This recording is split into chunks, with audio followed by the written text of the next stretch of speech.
Hello, my name is Daniel. I am a product manager for the configure stage here at GitLab. Actually, I am one of the product managers as we recently have hired a new product manager that will dedicate himself to the serverless group. So his name is Victor Nagy. You'll probably see more of him in the upcoming kickoffs. So we are here to kick off the release 12.4 that will be shipping in the month of October. Specifically on the 22nd, and we're very excited to bring you some very cool features for this stage. So let's get started. So the first one that the configure team will focus on will be the ability to upgrade Prometheus via GitLab managed apps. So as you know, the GitLab runner currently offers you the ability to upgrade as a chart version is released. So this will basically be the same pattern where we will try to automatically upgrade for you. And then if it runs into a failure, we'll present you with an upgrade button, and you're going to be able to upgrade the chart from the GitLab Managed Apps screen. Let's move on. The next issue that we're going to be working on is one that we actually started as part of 12.3, and that is the ability to create a Kubernetes cluster in AWS's EKS service. So basically, we have a workflow that may be a little different here, where you initially have to provision an IAM account over in your AWS account. And then GitLab will basically create a service account as you go through the workflow. Other than that, the workflow is going to be very similar. You will be presented with a provider screen now, as you can see, and you will select Amazon EKS, and then you will specify the information that is going to be specific to the cluster, such as VPC and things like this. So we're going to work to get this one over the finish line at the beginning of 12.4, so it should be available on gitlab.com earlier, and then for our self-managed customers, it will be available on the day of the release. Let's move on. So next, we are bringing you the ability to see all the projects that are using an instance level cluster. So as you may be familiar, in 12.3, we brought this ability for group level clusters, where if you're an operator, you can go to your cluster page and you can click on the Environments tab. And this will give you the ability to see all of the projects that have deployed to your cluster, along with the resources that are being used by that particular deployment, and that is expressed in the number of pods. So we'll be working to bring you this same functionality for instance level clusters. Let's move on. Okay, so this next feature is a very exciting one, and is the ability to extend our CI only accept logic to look for files in directories. Currently, if you use only or accept, it may be for operations such as running a job on a particular branch. Let's say that it's not master, and then basically adding for exceptions with the accept keyword. So what we want to do is bring this functionality that will allow us to look for matching files in directories. And the reason that we're doing this is that we want to extend Auto DevOps to run only when it has a matching build pack for your project, or it has a Docker file. So for example, if we're able to look in the files in the directory and say only run this, if you have a Docker file in your repo, then Auto DevOps will only run in cases where it can truly add value, and it will not run otherwise. So we are extending GitLab CI in order to make that happen. Very excited about that. Let's move on. This next one is the ability to upgrade the ingress application via GitLab managed apps. So similar to what I spoke about earlier in Prometheus, it is the ability to upgrade to the newer chart version, and that will give you all the features that come with the new version. So the upgrade will basically function in the same pattern, where we will try to automatically update it for you, and then present an upgrade button when that's not possible. Okay, this next one is allowing the selection of VPC Native when creating a Kubernetes cluster in GKE. So as you know, if you today create a GKE cluster using the GCP dashboard, this VPC native feature is enabled by default. And just to talk about what a VPC native cluster is it uses alias IP routing that is built into the VPC network. So you don't have to use like public externally addressable IPs for everything. And that basically gives you a more scalable, secure, and simple system that you can use for things that are all running inside your VPC.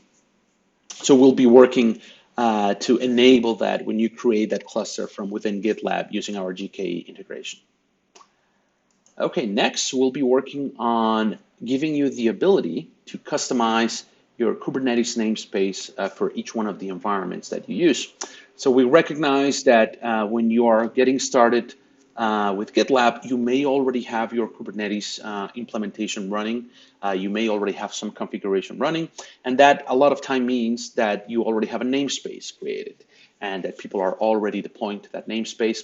And well, when you integrate GitLab with Kubernetes today, it's kind of either all or nothing. So we are creating the namespaces for the projects as you deploy, and that is not something that's malleable, right? It's not something that you can change. So what we want to do is provide you with the ability to tell us what namespace corresponds to the environment that is being created as part of GitLab CI.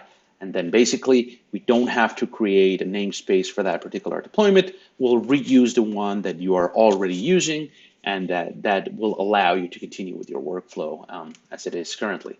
So we're very excited to bring you this feature and basically allow for further customization of the workflow. This next one that we're going to work on is upgrading to the kubectl version that we're currently using. So we want to upgrade to 112, and that is currently matching what's being used in GKE right now. And it's what is being used in EKS right now is 113. So kind of the compromise we want there is we want to be like plus or minus 1 of the current version. So we'll be upgrading that. Okay, and this next one is a very exciting one, and that is the ability to customize the configuration of GitLab managed apps. So as you know, when you install a Kubernetes cluster, GitLab provides you with the ability to install a number of apps. For example, the runner, a Helm, ingress. And when we install those apps, we are using a chart, a Helm chart, and that is installing with some default values. So currently, you don't have a way of changing those default values.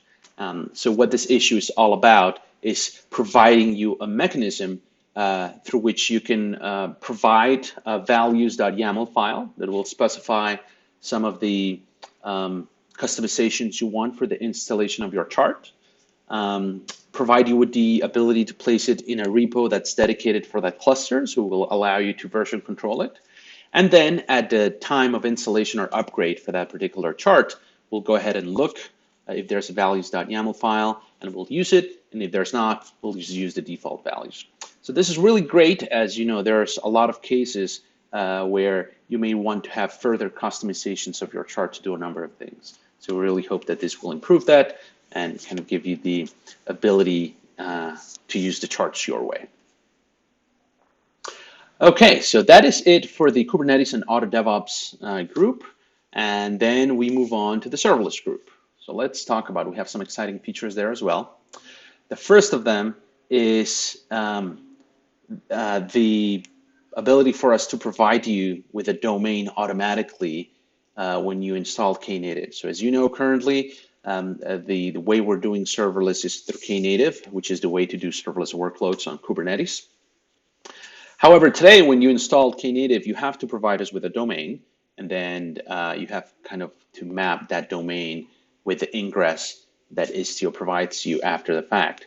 So what we want to do is we want to make that easier for workflows that may not immediately go into production. So for example, if you're doing development, testing, staging, you may not need to use a specific domain. So we want to provide you with a domain automatically for your project as you install Knative, so you really can start using the functions without much configuration. So we're very excited about that.